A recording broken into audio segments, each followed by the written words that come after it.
இந்த வீடியோக்குள்ள போறதுக்கு முன்னாடி நம்ம சேனலை சப்ஸ்கிரைப் பண்ணாதவங்க சப்ஸ்கிரைப் பண்ணிடுங்க, பக்கத்துல இருக்க பெல் பட்டனையும் கிளிக் பண்ணிக்கோங்க. வாங்க வீடியோக்குள்ள போகலாம். யூனியன் பிரதேசமான புதுவையில பிறந்து வளர்ந்தவர் தான் நடிகர் ஆனந்த்ராஜ். இவருடைய அப்பா சிவில் சர்ஜன், இவங்களுடைய அம்மா மகாலட்சுமி தெலுங்கு சினிமாவில பின்னணி பாடகியா இருந்தவங்க. 50 மற்றும் 60 காலகட்டங்கள்ல பல பாடல்களை பாடி பிரபலமானவங்க.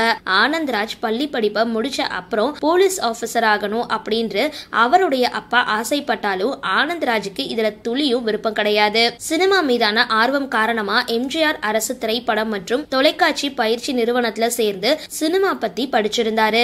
அப்போ அவர் கூட படிச்சவர் தான் கன்னட நடிகர் சிவராஜ்குமார். படிச்சு முடிச்ச அப்புறம் தனக்கு வாய்ப்புகள் குவியும் அப்படின்னு நினைச்சவருக்கு ஏமாற்றமே மிஞ்சின நிலையில பல இடங்கள்ல நடிக்க முயற்சி செஞ்ச அப்புறம் ஒருவர் வாழும் ஆலயம் படத்துல நடிக்கிற வாய்ப்பு ஆனந்த்ராஜுக்கு கிடைச்சிருந்தது. இயக்குனர் சண்முக பிரியன் இயக்கத்துல சிவகுமார், பிரபு, ரகுமான், அம்பிகா, செந்தில் ஆகியோர் பலர் இந்த படத்துல நடிச்சிருந்தாங்க. இந்த படத்துக்கு அப்புறம் அடுத்தடுத்து பட வாய்ப்புகள் குவிஞ்சிருந்தது. சினிமாவில அறிமுகமான பொழுதே ஒரே ஆண்டுல தாய்மேல் ஆணை, ஜீவா, ஏன் தங்கச்சி படிச்சவ, செந்தூர பூவே, பாட்டி சொல்ல தட்டாதே, காளிசரன் அப்படின்னு 7 படங்கள்ல நடிச்சிருந்தாரு. அதுவும் இளம் வில்லன் அப்படின்னா பல இயக்குனர்கள் இவரை தான் தேர்வு செய்வாங்க. சில திரைப்படங்கள்ல ஆனந்த்ராஜ் ஹீரோவாகவும் நடிச்சிருக்காரு. ஒரு காலத்துல முன்னணி வில்லனா கொடி கட்டி பறந்த ஆனந்த்ராஜ் இப்போதெல்லாம் குணச்சித்திர ரோல்களையும் காமெடி கதாபாத்திரங்களையும் தான் நடிச்சிட்டு வராரு. பாஷா, ஏழுமலை, சூரிய வம்சம் ஆகிய படங்கள் அவருக்கு டர்னிங் பாயிண்டா அமைஞ்சிருந்தது. ஏழுமலை படத்துல அவர் பேசுற டயலாக் இன்னைக்கும் ட்ரெண்டிங்ல இருந்துட்டு வருது. ஒரு சில படங்கள்ல பெண் கெட்டப்பும் போட்டு நடிச்சிருக்காரு. தமிழ், தெலுங்கு, கன்னடம், ஹிந்தி, மலையாளம் ஆகிய மொழிகள்ல கிட்டத்தட்ட 300க்கும் மேற்பட்ட படங்கள்ல நடிச்சிருக்காரு. தற்பொழுது இவருடைய நடிப்புல வா வாத்தியார், சென்னை சிட்டி கேங்ஸ்டர்ஸ் ஆகிய படங்கள் உருவாகிட்டு வருது. சினிமாவில வில்லனா இருந்தாலும் நிஜத்துல ஹீரோவா இவர் வாழ்ந்துட்டு வர்றது பலருக்கும் தெரியாத ஒரு விஷயம். சினிமாவில இவர் வில்லனா நடிக்கிறதுனால இவர் பல ரசிகர்கள் கிட்ட திட்டு வாங்கி இருக்காரு. ஒரு சில ரசிகர்கள் இவர் நேர்ல கூட திட்டின சம்பவங்கள் நடந்திருக்கு.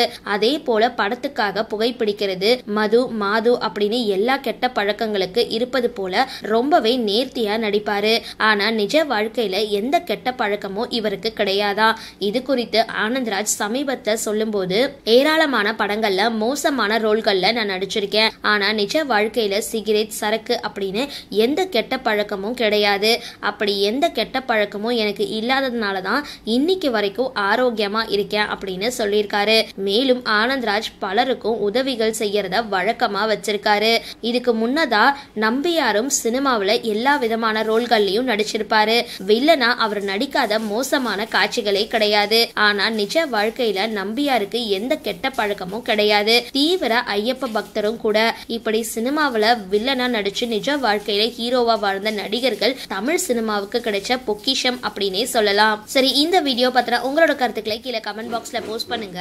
வீடியோ பிடிச்சிருந்தா லைக் பண்ணுங்க, ஷேர் பண்ணுங்க, மறக்காம டிபி காபி சேனலை சப்ஸ்கிரைப் பண்ணுங்க.